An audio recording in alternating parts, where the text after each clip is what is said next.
لا إله إلا الله وأشهد أن محمدا عبده ورسوله أما بعد فقد قال الله تبارك وتعالى في كلامه الحكيم فاذكروا الله كما علمكم ما لم تكونوا تعلمون وقال النبي صلى الله عليه وسلم صلوا كما رأيتموني أصلي. محترم حاضرين،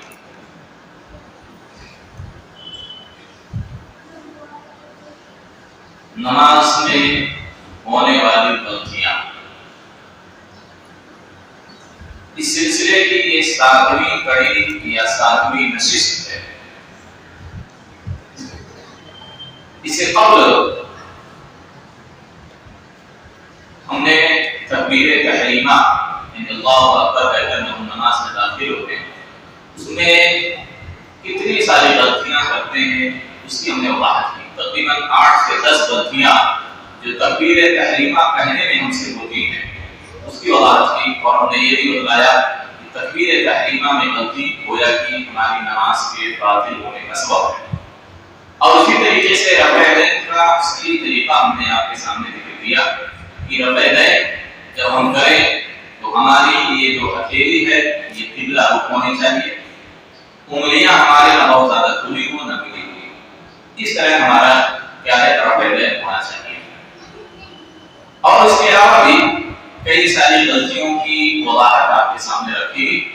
انشاءاللہ آج کے درس میں بھی مختصر وقت کے اندر کچھ غلطیوں کی اصلاح آپ کے سامنے کی جائے گی. جب ہم رفع یدین کرتے ہیں، رفع یدین کرنے کے بعد کیا کرتے ہیں ہم لوگ؟ ہاتھ رکھتے ہیں، سینے پر ہاتھ رکھتے ہیں.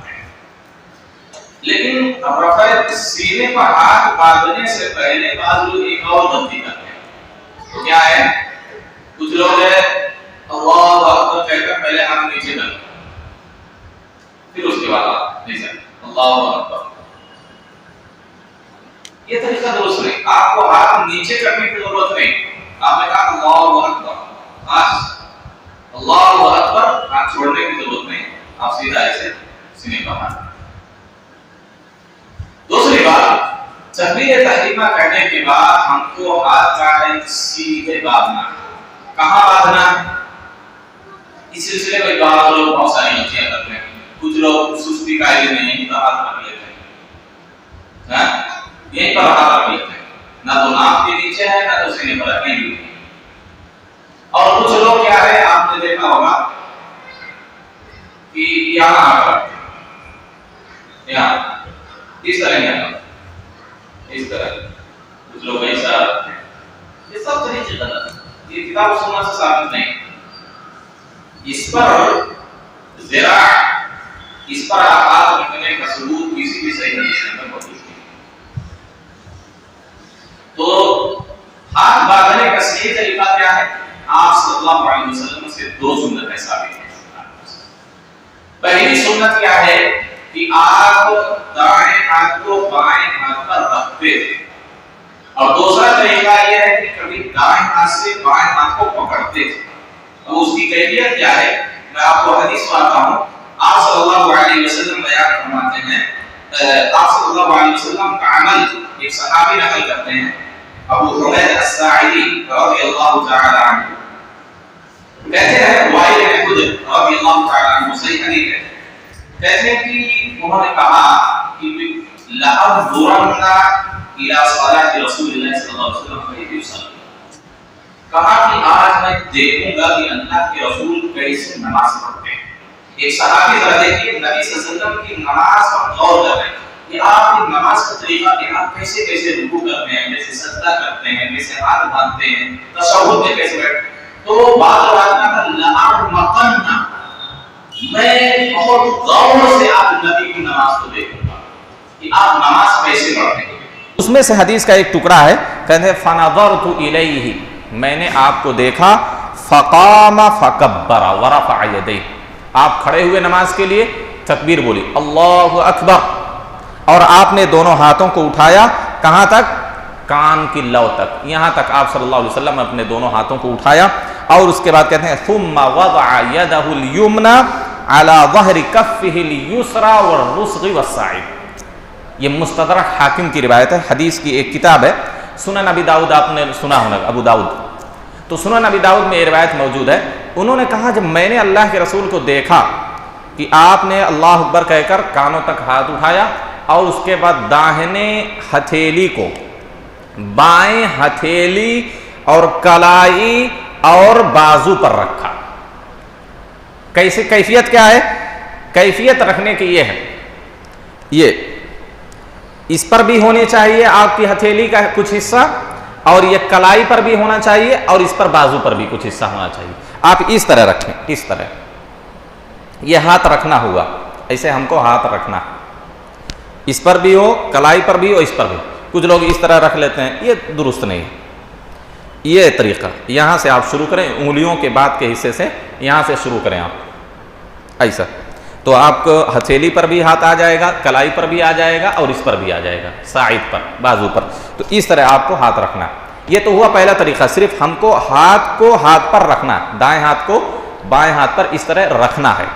اور دوسرا طریقہ آپ صلی اللہ علیہ وسلم سے صحیح حدیث سے مروی ہے، سہل ابن سعد رضی اللہ تعالیٰ عنہ راوی حدیث ہیں، کہتے ہیں کان الناس یؤمرون ان یضع الرجل یدہ الیمنی علی ذراعہ الیسری فی الصلاۃ.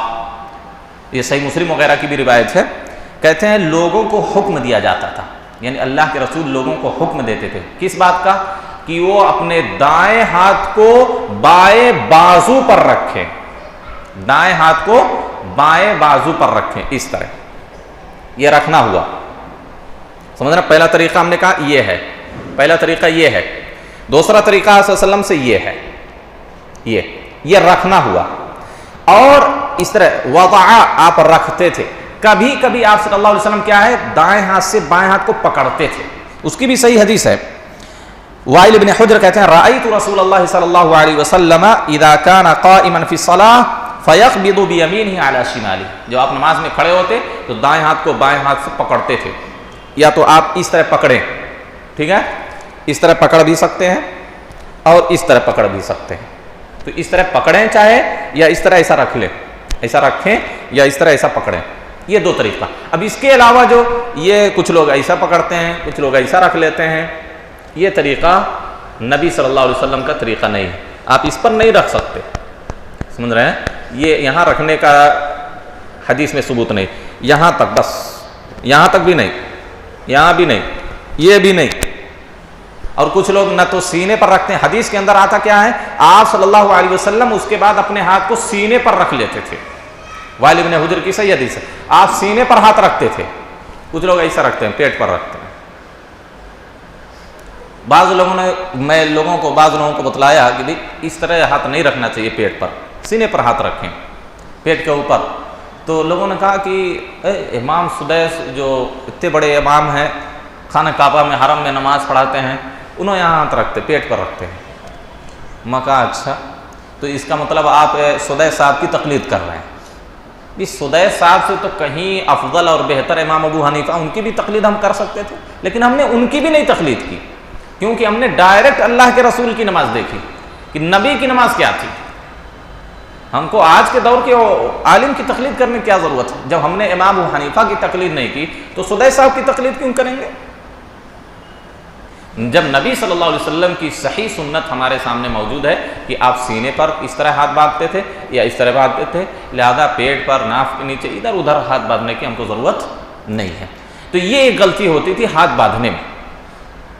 ہاتھ اس طرح آپ یا تو ہم نے کہا رکھیں یا تو اس طرح پکڑ لیں. اور اس کے علاوہ جتنے بھی طریقے ہیں آپ صلی اللہ علیہ وسلم سے ثابت نہیں ہیں. ٹھیک، اب ہم نے ہاتھ باندھ لیا. اب ہم کو کیا کرنا ہے؟ ہماری نگاہ کہاں ہونی چاہیے؟ اب ہم قیام میں کھڑے ہوں گے ہاتھ باندھ کے، ہماری نگاہ اب کہاں ہونی چاہیے؟ جی، سجدے کی جگہ پر ہماری نگاہ ہونی چاہیے. اگر ادھر ادھر آپ دیکھتے ہیں، اوپر دیکھتے ہیں، تو ظاہر سی بات ہے آپ کی نماز کی ثواب میں کمی واقع ہو جاتی ہے. لوگوں کو آپ نے دیکھا ہوگا اس طرح لوگ کھڑے رہتے ہیں، پتہ نہیں کہاں دیکھ رہے ہیں، دیوار پہ دیکھ رہے ہیں، گھڑی دیکھ رہے ہیں، چھت پہ دیکھ رہے ہیں، دائیں بائیں دیکھ لیتے ہیں. ہے نماز میں لوگ گھڑی کی طرف نگاہ اٹھاتے ہیں، یہ سب طریقہ درست نہیں ہے، معلوم ہے نماز آپ کی خراب ہو جاتی ہے۔ اور جو لوگ اس طرح دیکھتے ہیں ان کے لیے بہت سخت وعید ہے، بہت سخت وعید ہے۔ پہلی بات تو یہ ہے کہ ہمارے نماز ہے، جب ہم نماز میں کھڑے ہو جائیں تو نبی صلی اللہ علیہ وسلم کا طریقہ یہ ہے، خود حضرت عائشہ رضی اللہ تعالی عنہا بیان کرتی ہیں، لما دخل رسول اللہ صلی اللہ علیہ وسلم الکعبہ، جب مکہ فتح ہوا، آپ صلی اللہ علیہ وسلم کیا ہے خانہ کعبہ کے اندر گئے آپ داخل ہوئے تو کہتی ہیں ما خلف بصرہ موضع سجودہ حتی خرج منہ، آپ وہاں جا کے 2 رکعت نماز پڑھے، آپ صلی اللہ علیہ وسلم خانہ کعبہ میں 2 رکعت میں نے نماز پڑھی، کہا کہ آپ پوری نماز کیا ہے سجدے کی جگہ پر ہی دیکھتے رہے، سجدے کی جگہ پر ہم کو نماز کے اندر دیکھنا، ادھر ادھر نہیں۔ ہاں 2 حالتیں اس سے مستثنیٰ ہیں، 2 حالتیں مستثنیٰ ہیں کہ ہم کو سجدے کی جگہ پر نہیں دیکھنا۔ پہلی حالت کیا ہے؟ تشہد میں ہم سجدے کی جگہ پر نہیں دیکھیں گے، بلکہ کہاں تک دیکھیں گے؟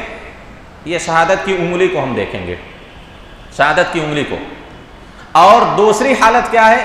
جب خوف کی نماز، صلاۃ الخوف، ظاہر سی بات ہے جب مسلمان غزوات کیا کرتے تھے، جہاد کیا کرتے تھے تو کیا ہے وہ نماز کی کیفیت بدل جاتی تھی، چلتے پھرتے لڑائی کرتے ہوئے نماز پڑھ لیا کرتے تھے کبھی کبھی، تو ادھر ادھر آپ دیکھ سکتے ہیں ایسی حالت میں۔ اور بعض لوگوں نے ایک تیسری صورت بتلائی ہے کہ آپ جب خانہ کعبہ میں حرم میں مسجد حرام میں نماز پڑھ رہے ہوں تو آپ سجدے کی جگہ نہیں بلکہ قبلے کی طرف دیکھیں، کیونکہ ہمارا قبلہ وہی ہے۔ لیکن صحیح بات یہ ہے کہ قبلے کی طرف ہم نہیں دیکھیں گے، کیونکہ اس سے ہماری نماز کے خشوع خضوع میں فرق پڑے گا، ہم سجدے کی طرف ہی دیکھیں گے۔ ہاں یہ اور بات ہے کہ بطور ضرورت آپ سجدے کی جگہ کے بجائے امام کو دیکھ سکتے ہیں، امام سے خاص طور پر جیسے کوئی غلطی ہو گئی۔ ایک مرتبہ اللہ کے رسول صلی اللہ علیہ وسلم نماز پڑھا رہے تھے، کیا ہوا نماز پڑھا رہے ہیں آپ صلی اللہ علیہ وسلم، حضرت حسن یا حسین کوئی تھے، آپ سجدے میں گئے تو آپ کا جو نواسہ حضرت حسن یا حسین رضی اللہ تعالیٰ عنہما میں سے کوئی ایک آپ کی پیٹھ پہ چڑھ گئے، ابھی بچے تھے، چھوٹے چھوٹے بچے تھے، آپ کی پیٹھ پہ چڑھ گئے۔ اب آپ صلی اللہ علیہ وسلم بچہ اپنی خواہش پوری کر لے اس وجہ سے آپ سجدے سے نہیں اٹھ رہے ہیں کہ بچہ جو کرنا چاہ رہا ہے کر لینے دیں، آپ سجدے سے نہیں اٹھ رہے ہیں۔ بہت دیر ہو گئی، ایک صحابی کیا ہے سجدے سے سر اٹھا کے دیکھتے ہیں آپ صلی اللہ علیہ وسلم کہیں کھڑے تو نہیں ہو گئے، تکبیر بھولے ہیں، تو صحابی نے دیکھا کہ آپ صلی اللہ علیہ وسلم ابھی سجدے میں، تو پھر وہ سجدے میں چلے گئے۔ تو اس طرح ضرورت کے خاطر کبھی کبھی آپ سجدے کی جگہ کے بجائے امام کو دیکھ سکتے ہیں۔ ممکن ہے بھائی امام کیا ہے سجدے سے کھڑا ہونا، اس کو تکبیر بھول گیا ہو، ایسے ہی کھڑا ہو گیا ہو اور سب لوگ پڑے ہوئے ہوں، تو اس طرح ضرورت کے خاطر کبھی کبھار دیکھ سکتے ہیں۔ تو ہماری نگاہ ہم نے کہا سجدے کی طرف ہونی چاہیے۔ اگر سجدے کی طرف نہیں ہوئی ہماری نگاہ تو اس کے تعلق سے حدیث کے اندر آتا ہے، آپ صلی اللہ علیہ وسلم فرماتے ہیں کہ جو لوگ آسمانوں کی طرف اس طرح کھڑے رہتے ہیں، اس طرح نماز کی حالت میں آسمان کی طرف نگاہ اٹھانا یہ کبیرہ گناہ ہے۔ آپ صلی اللہ علیہ وسلم نے وعید بیان کی، کیا وعید ہے؟ انس بن مالک رضی اللہ تعالیٰ عنہ کہتے ہیں کہ آپ صلی اللہ علیہ وسلم نے فرمایا ما بال اقوام يرفعون ابصارهم الى السماء في صلاتهم، لوگوں کو کیا ہو گیا ہے کہ لوگ اپنی نمازوں میں اپنی نگاہ کو آسمان کی طرف اٹھاتے ہیں، آسمان کی طرف، اوپر کی طرف دیکھتے ہیں۔ آپ صلی اللہ علیہ وسلم نے بہت یعنی سخت وعید بیان کی، یہاں تک کہ آپ نے کہہ دیا لَيَنْتَهِيَنَّ عَنْ ذَلِكَ أَوْ لَتُخْطَفَنَّ أَبْصَارُهُمْ، لوگ اپنی اس حرکت سے باز آ جائیں، یعنی اوپر کی طرف دیکھنے سے باز آ جائیں، أَوْ لَتُخْطَفَنَّ أَبْصَارُهُمْ، ورنہ ان کی نگاہیں اونچک لی جائیں گی۔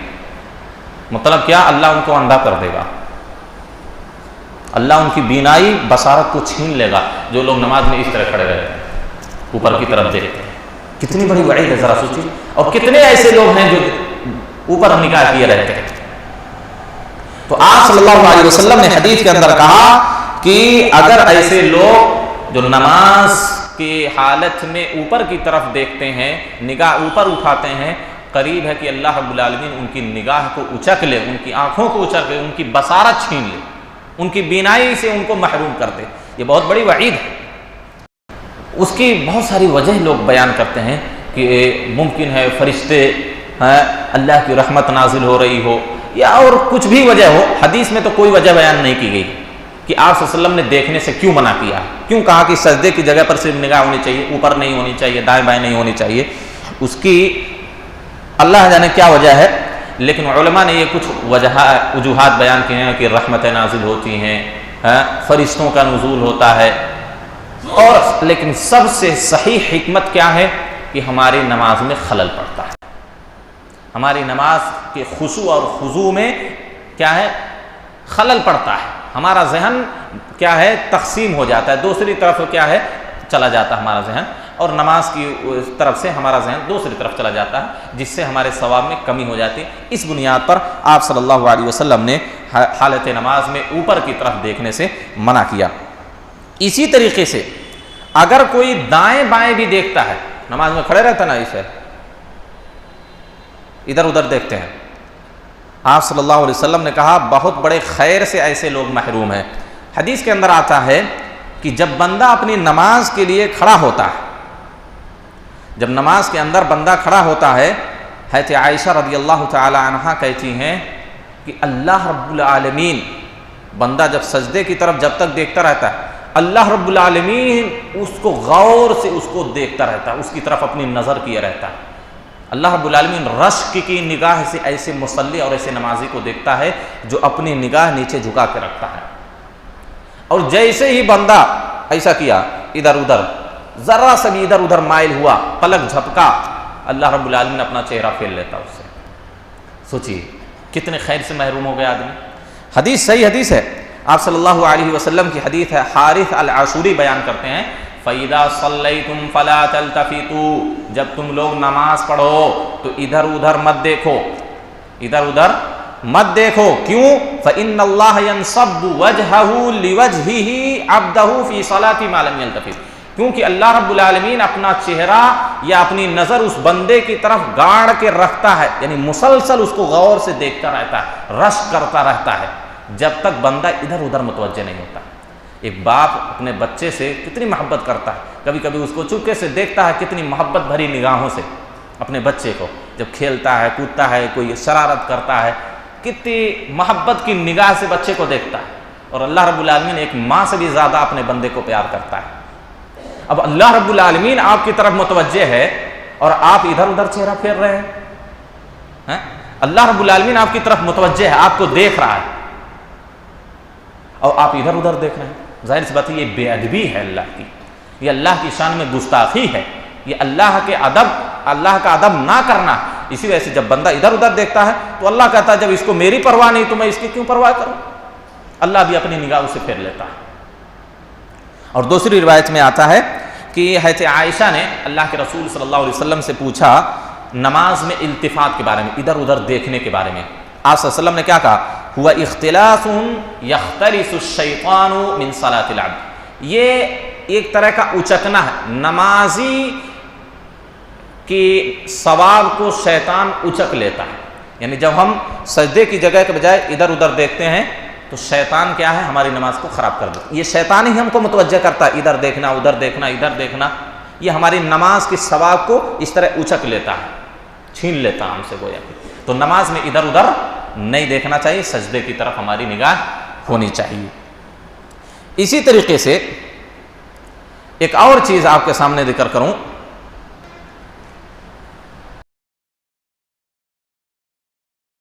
وہ چیز کیا ہے، بعض لوگ نماز کے اندر مثلا کیا ہے، ابھی نماز کے اندر داخل ہوئے ہم لوگ، امام سورہ فاتحہ پڑھ رہا ہے یا سورہ فاتحہ امام پڑھ چکا ہے، کوئی دوسری سورہ شروع کر دیا ہے، ہم لوگ آتے ہیں اللہ اکبر تو کیا کہتے ہیں، ہاں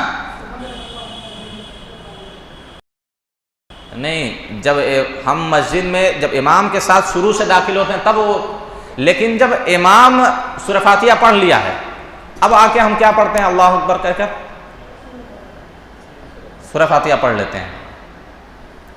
دیکھیے یہ غلط ہے، امام اگر اس کی دو حالتیں ہیں، اگر آپ نماز شروع میں داخل ہو رہے ہیں امام کے ساتھ تو ثنا پڑھنا تو ضروری ہے، وہ پڑھنا ہی ہے، سبحانک اللہم پڑھیں یا اللہم باعد بینی پڑھیں یا جو بھی اللہ کے رسول سے 10 دعائیں ثابت ہیں ان میں سے کوئی ایک بھی دعا آپ پڑھ سکتے ہیں۔ لیکن جب آپ نماز کے درمیان میں داخل ہوئے، دوسری رکعت میں، تیسری رکعت میں، چوتھی رکعت میں، یا امام سورہ فاتحہ پڑھ چکا ہے، دوسری سورہ کی تلاوت کر رہا ہے یا سورہ فاتحہ ہی پڑھ رہا ہے، تو ہم لوگ کیا آتے ہیں؟ اللہ اکبر، اعوذ باللہ من الرجیم، بسم اللہ الرحمن الرحیم، الحمدللہ۔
تو اب کیا کریں گے ہم؟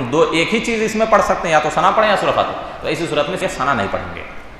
تو اس میں بہت سارے لوگ یہ بھی غلطی کرتے ہیں کہ جو نماز دوسری تیسری چوتھی رکعت میں آ کے ملتے ہیں تو ثنا کی طرف ان کا دھیان ہی نہیں جاتا، سیدھا آ کے سورہ فاتحہ شروع کر دیتے ہیں۔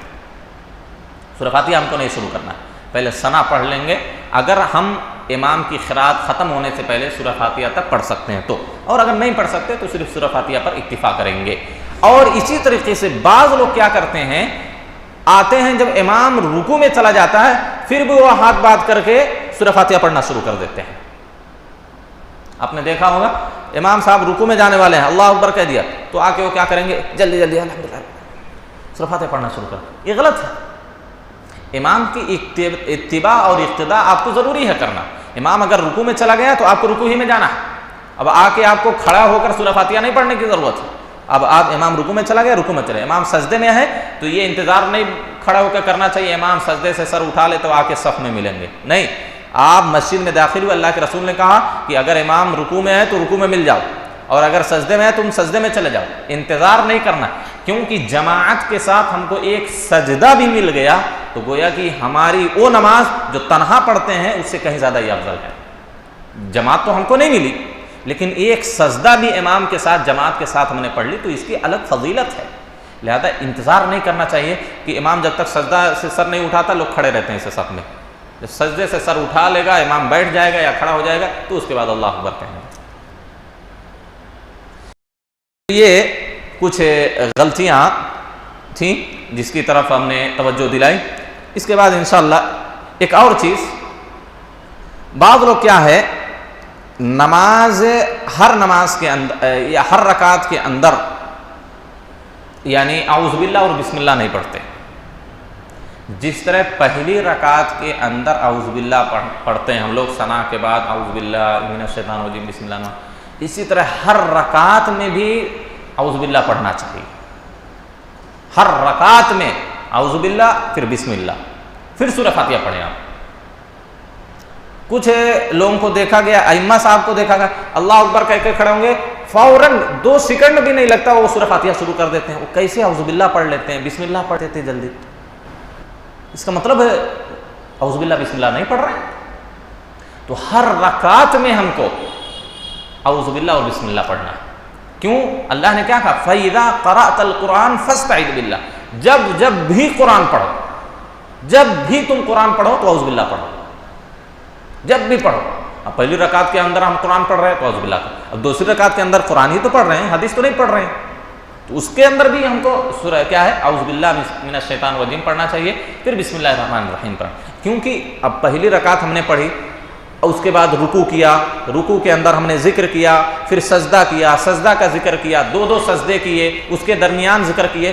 اب ظاہر سی بات ہے اب اس کو ایک ہی قرات نہیں کہہ سکتے، پوری نماز کو ایک ہی قرات، اب قرات بدل گئی نا۔ اب مثلاً اگر کوئی یہاں 5 منٹ تلاوت کیا، اب جا کے باہر سے گھوم گھام کے 5 منٹ بعد آیا تو کہیں گے کہ وہی قرات اس کی جاری ہے، اب آیا نئے سرے سے پڑھ رہا ہے تو پھر سے اس کو اعوذ باللہ کہنا پڑے گا۔ اسی طرح جب رکوع سجود یہ بہت وقت گزر گیا قرات کے درمیان تو اب یہ دوسری قرات ہے، لہذا ہر رکعت میں اعوذ باللہ پڑھیں، بسم اللہ پڑھیں، کیونکہ اللہ رب العالمین کا یہی حکم ہے۔ اور بہت سارے ائمہ، امام عطا، امام ابن حزم، امام احمد وغیرہ سے بھی یہی ثابت ہے کہ وہ کہتے تھے کہ ہر رکعت کے اندر سورہ فاتحہ سے